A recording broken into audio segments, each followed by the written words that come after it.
Guess what's back? Business and Brews, where real business talk meets real people and always fueled by a good brew. This time we're going podcast first, bite-sized, insightful, and built for conversations you'll want to share. I'm your host, Matt Pierce, founder and CEO of Immediate, and I'll be sitting down with leaders, entrepreneurs, and friends to talk about leadership, growth, and the stories that make business worth talking about. So grab your favorite brew, pull up a chair, and let's talk business the way it's meant to be talked about. Business and Brews. Back, bolder, better than ever. Hey, everybody. Welcome to another episode of Business and Brews. I'm your host, Matt Pierce, and today I've got Brandon Horne from Greenlight. Brandon, glad to have you here. Yeah, good to be here. Man, we've known each other for a while. We've been on some panels together, and appreciate you jumping on and doing this today. I think this is going to be a lot of fun and insightful.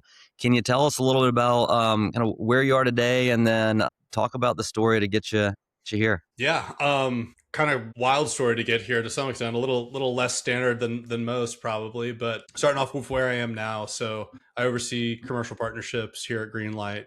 I'm particularly focused on financial institutions. So everything from, product strategy and product market fit to go-to-market planning and onboarding and client success. And, for those of you that don't know Greenlight, if you don't have it with your kids, we started off as a debit card for kids and, a money app to help kids learn about money through practicing with, real dollars and cents. And we've expanded a ton from the consumer space to the B2B space, into the hardware space, into elder and vulnerable populations. It's just been a crazy ride. But how I got here, started off, I was a biochemistry and molecular biology major in college. So I see that coming. Never thought I'd end up in the business world. Was planning on going to medical school, decided to take a detour before medical school and join the Army. So did the Army for about 5 years. And when I got out of the Army, you tend to get recruited by these big operational type firms. So warehouse manager for Best Buy or stuff like that. And what I'd realized about my time in the military is I love the entrepreneurial side of it. Mm-hmm. So,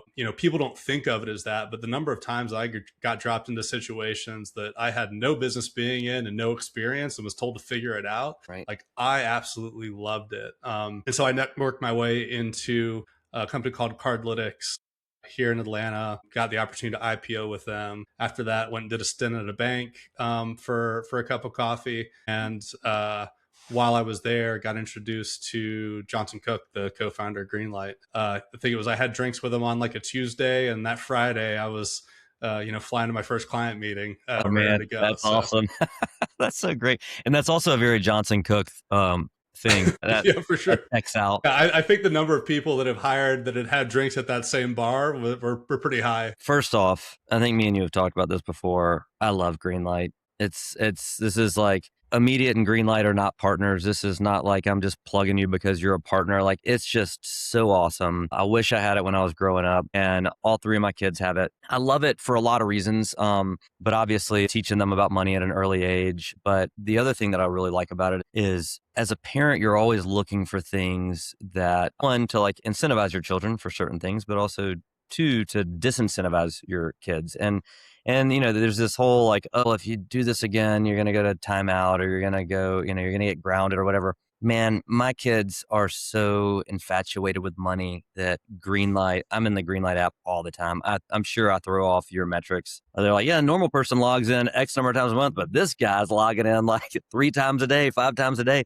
I'm getting in there and I'll go, hey, did you leave your lights on when you left for school? It's $1 a light if I have to go turn it off. It's what awesome. Did you call your sister? That's $2. And, I'm just or I'll just use it hey, look, if you don't do this, I'm taking $5 out of your Greenlight. And it's just these kids just spring into action. So I've figured out, one, not only how to utilize Greenlight for my kids to get paid, but also how to make sure that they're well behaved. And so thank you.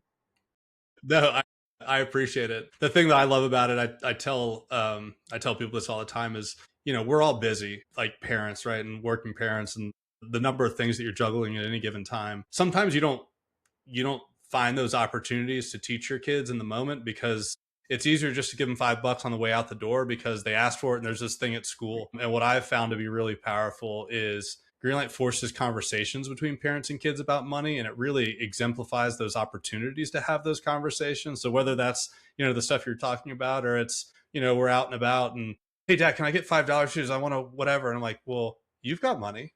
Right. Well, yeah, but that's a want. It's not a need. Like, Yeah. so you need to decide how bad you want it. And like just to that little moment Right. that would have been this transactional thing that got missed, like is a forced conversation now, which is great. It's a great point that when you turn it back to them, easy for them to spend your money, but when you tell them it's theirs, it's, well, do I really need this? Which is such a great life lesson. I think there's a lot of adults who could still use that. Well, so it's interesting, like your career. So you come out of the army and then you go into like the fintech world. Did you have an excitement, a passion about just like financial services, technology? Was there like, or did you just feel like that was the right, like Cardlytics was the right place to get started? Like what kind of drew you to this? Yeah, I knew nothing about business. I knew nothing about technology, but I was always pretty naturally inquisitive. And like I said, I love the concept of being entrepreneurial. One of the things that I did there as part of the interview process is I did interviews from sun up to sundown. That was like how they did interviews at the time because I was fairly early on. So I had breakfast with someone, then I came in, I did in-office interviews, I had lunch with someone, I did another in-office interview, I went home, then I had a dinner interview and got the Oh, offer at dinner. wow. And so it gave me an opportunity to really interview them and understand the culture. And it was, scrappy and smart, and people were naturally inquisitive. And it was really just a decision that I wanted to be around people like that. And, Mm, getting to see the success there and getting to see the success at Greenlight and, working with folks like yourself, right? And like that network of those of us that have built things before, right. um, there, like you can see it in other people. And I realized it without realizing it kind of that first go around. And the financial services world kind of grew on me. And I think it's one of the most complex things out there that people just kind of take for granted and don't really Mhm. understand. And I really kind of nerded out on the nuts and bolts of financial technology, but also like how critical it is to just the stuff that we do every day. Right. Speaking of, taking things for granted. Yeah. No, that's awesome.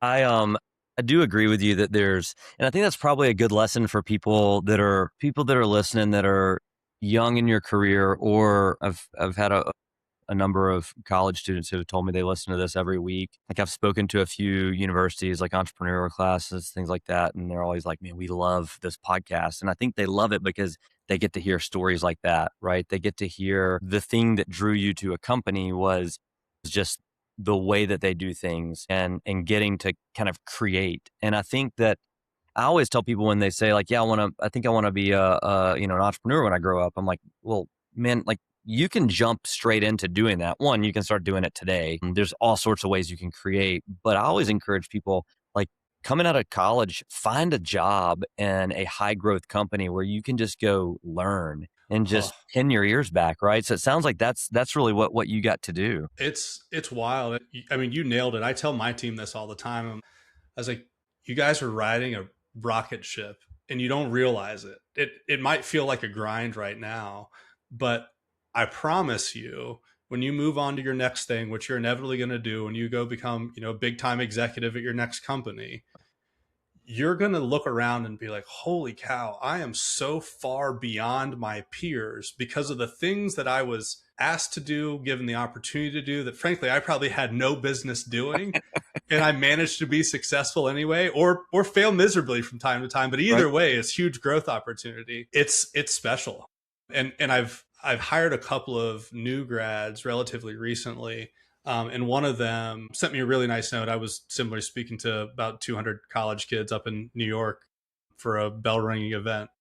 And it was great. It was just like providing career advice and like that sort of thing. And she had made a comment about like, it was great to listen to it and some of the things that she learned just about early career, et cetera. She goes, and I'm also starting to realize when I talk to my friends that their first job experience is not like this. They're given, just a sliver of responsibility and a clear task list versus being given the keys to the castle and saying like, your goal is to go grow this thing. Right. And that's a lot of responsibility, but man, the learning along the way is special and not normal. Well, you're so right, and it builds. What it does is it builds not only competence over time, but also confidence, and that's what you want. Is you want people that are willing to run into the burning building. But when you see something that's not right, not them going like, well, let me go find a superior who can tell me what to do and how I should do this, and that person happens to be out of the office today or traveling and you got to wait till tomorrow to get an answer. It's like, no, you want people just to go get stuff done. And I do think that's one of the great things about companies that are growth focused and growth oriented is you get to really enable people. And when you enable people, one, to your point, sometimes they're going to fail and those are teachable moments. But two, they start to realize that, the things that seemed scary a year ago are now just like natural and you can just go get it. And so I'm sure that's probably part of, I gotta assume, like, day one at Cardlytics and then day one at Greenlight and kind of where you are today. There's like all this stuff that you used to probably was, I'm sure there's probably like when you're, if you're out hiking and you look up, you're like, man, this is a really big mountain. And then you get to the top and you're like, I think I could keep going. I'm feeling good. So is that kind of a feeling you got? Because I mean, you've obviously grown through the ranks at a couple of organizations now, IPO'd at one, now on like you said, a rocket ship at Greenlight. Like what are some of the things that like still excite you about the future, but also things where you kind of look back and go, these are things that I've really, really enjoyed learning and growing in hindsight. Yeah, I'll talk about kind of a category first because I think this gets lost too. Is everyone says like, oh, you learn from your failures and that sort of thing, but everyone's striving for success. I'm sure you felt this, like, being a founder and being in the kind of entrepreneurial community. When you sit around and tell stories with other people, in our realms, inevitably the stories that people tell aren't the crazy successes.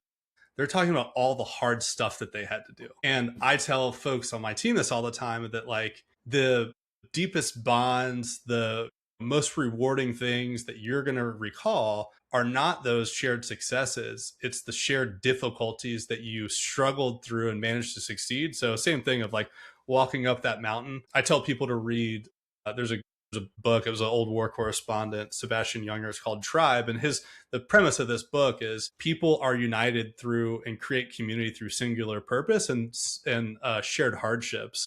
And in the entrepreneurial community, like is sharing those hardships is special, right? And you create these long lasting bonds. And it's why so many of us end up working with each other in, Right. in future lives or in those connections, between, and, half a dozen people that I know and vice versa. And how we ended up randomly getting connected is through that ecosystem of people who've kind of just done hard things with each other and kind of vouch for each other. Right.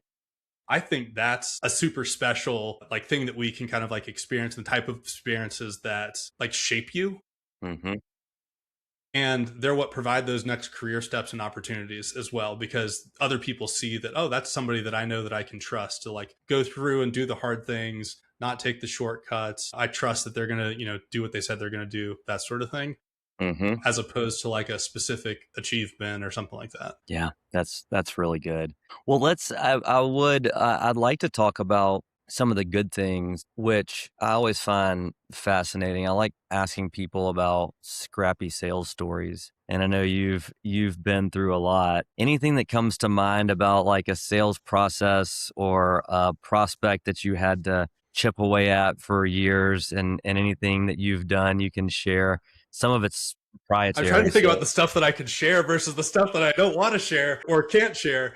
We'll talk about those after we Yeah, stop recording. exactly. Like some of this is persistence, right? Like it's funny when I first started at Greenlight and I was, interviewing with a couple of board members, a couple of exec team members and that sort of thing. And they were, asking about, particularly you're selling to financial institutions. And I was like, you can be the best salesperson and have all the tactics and tricks and like that sort of thing. You also have to be a little bit lucky, but the one thing that you 100% have to be is persistent. Like you need to just keep standing there. And it's really it's a war of attrition to some extent. Like I tell people, especially with a major, smaller institution, less stakeholders, it can be a little bit more direct. Like you can run that sales playbook and it's just going to work. You and I were talking before this about those big enterprise strategic type things.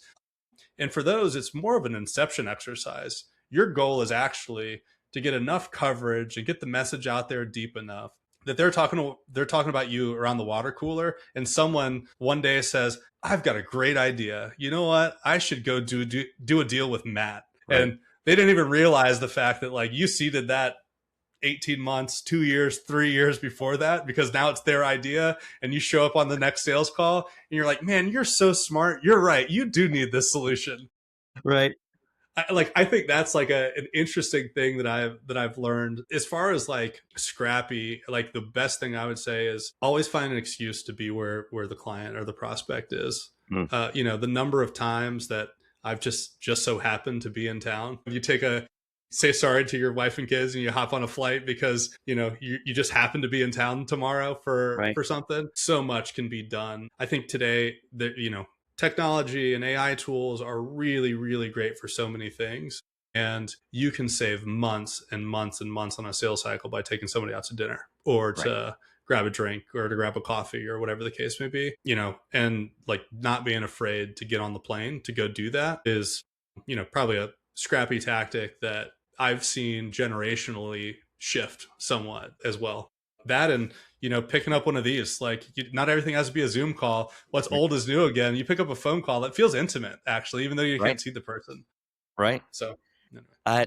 It's so good and it's so true. To me, there's so much value in just building relationships, and you can only build a relationship so much over Zoom, you know. And so I'm a big believer in that. I spend a lot of time on the road. I actually had somebody the other day that was they were kind of bragging about where they were in their Sky Miles already for the year, and I was like, I wonder where I am. And I pulled out, and it was they were nowhere close. And I'm like, I'm not happy about this, but you know, it's just like you got to be out there and building those relationships. And what I've found, especially I think as you grow in your career, you can control your calendar a little better, and you can kind of plan things. And you can be around. Yeah, there's the times where, and I did it this week. I was supposed to be one place this week, and then I was told like, hey, we got so and so going on in this other, and I'm like, oh, I'll be there, and I redirect and ask two or three people on the team, can you cover for me here, and I'm going to go there, and but by and large, you can kind of get to a place where you control your calendar. So even though you're traveling a ton, you still can be home for the important things. And I coached my kids, my youngest softball team, and I on purpose was not the head coach because you never know, but. I only had to miss one game the whole season because I tried to build my calendar. I was like, hey, I know that we'd have practice on Monday nights and we play games on Saturday mornings and sometimes Thursdays, and I would kind of build my calendar around that in advance. And so, but all that to be said is you do that, and then there are going to be times where I've just got to jump on a plane and go meet somebody and spend some time building relationships. And especially with big organizations like you're talking about, I think it goes so far. So that's encouraging to hear you say that and know that you're putting that into practice as well. That work life thing I think is so critical. I'm same thing, right? Like you get nervous signing up for stuff like that, but you got to prioritize it. I'm finishing up flag football season for my older daughter. Yeah. Same thing, assistant coach, not head coach. Yep.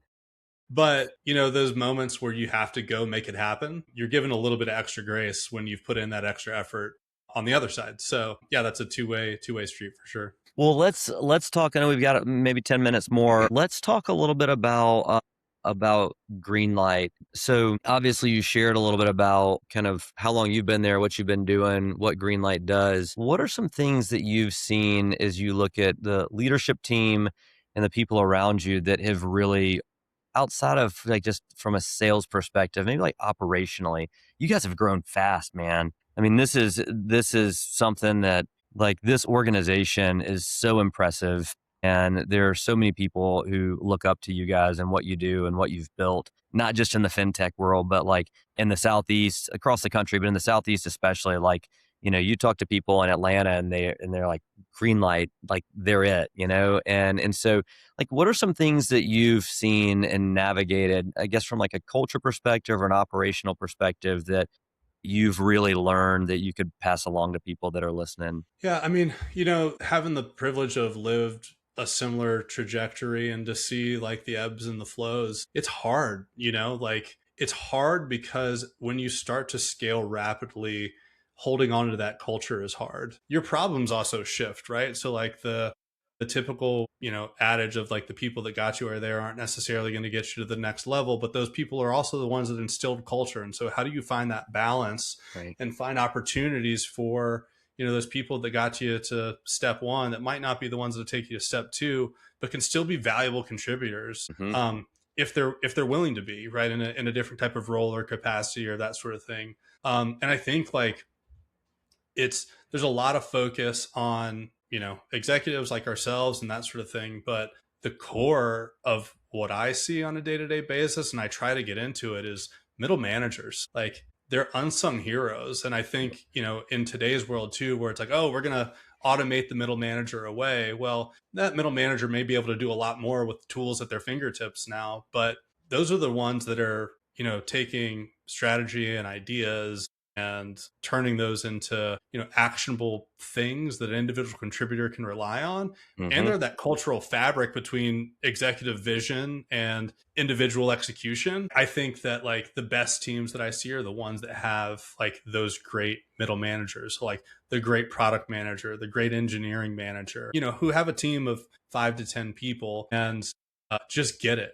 and are rolling up their sleeves with their team and can translate executive vision to detailed requirements, and who like, care about their people professionally and otherwise, both for the best interest of the company but also for the best interest of that person. Yeah, and I think that like, whether it's my time in the army or my time at Greenlight, having great middle management is what I've seen that's been like a big differentiator in organizations moving to the next level. Because you'll see, right, like the bottom tier and the top tier will rotate out, right, Hmm. as things like rapidly evolve. But if you can have a pretty solid core of some folks, that's a great point of continuity on that trajectory to, like I said, maintain culture, to maintain that, that driving mentality of wanting to get stuff done at all costs. It can be really valuable. And it's been a privilege to work with some of those folks here. Yeah, that's really cool. That's great perspective.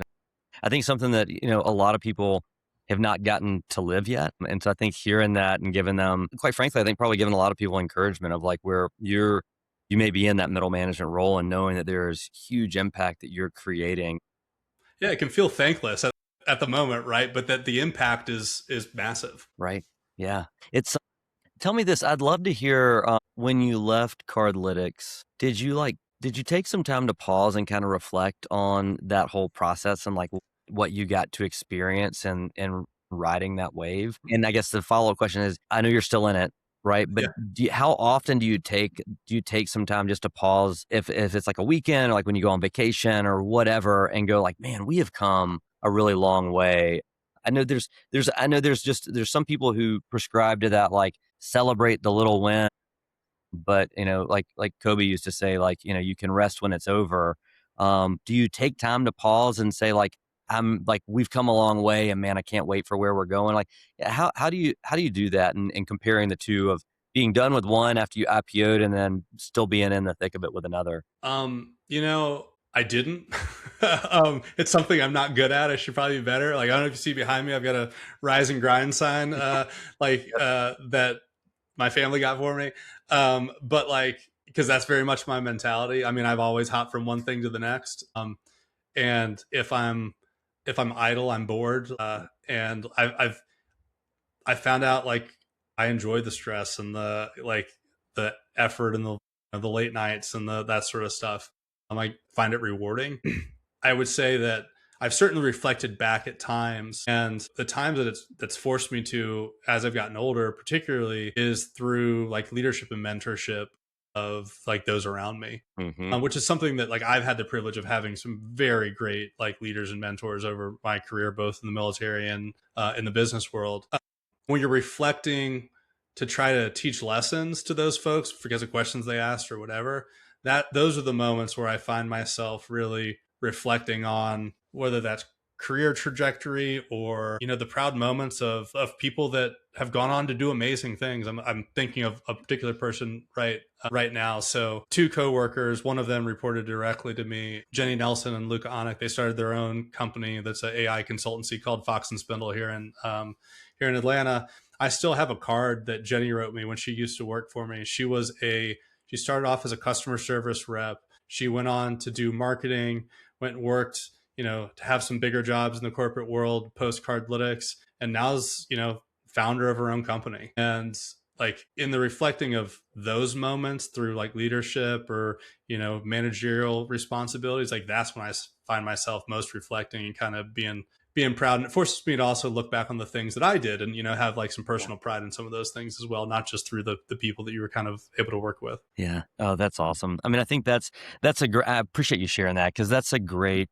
I think a lot of times people you can get caught up so much in the outcomes and successes of a business, and I think says a lot about you that you turn that into the outcomes and successes of people that you worked with. Pretty awesome. And that, I mean, it is what it's all about, right? Like I know I go back to my first job and I look at people that I worked with in a lot of cases that were relatively junior, or in some cases like, middle management, that are now running companies. They're VPs of places, and we got to experience that like rapid growth, big exit. We all make a little bit of money, and you catch that magic and you're like, you're chasing it. You want it again, but you look back at all the good and you look back at some of the bad and you go, this is how I'm going to do things differently moving forward. And this is what I'm going to take and try to replicate. And you use those learnings and experiences to kind of continue to progress in your career. So it's cool to see that, hear that from you, that people that you worked with that are going out and doing things like that now. It's